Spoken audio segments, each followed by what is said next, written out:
Here we are today, getting ready for our inspections. What's next? Remodeling.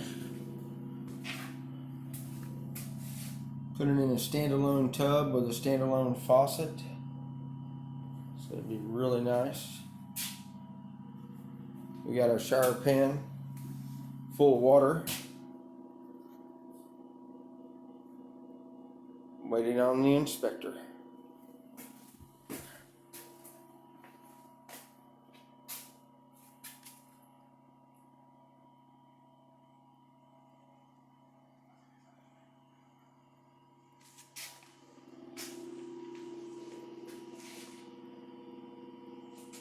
This is how much dust this thing will accumulate in a day.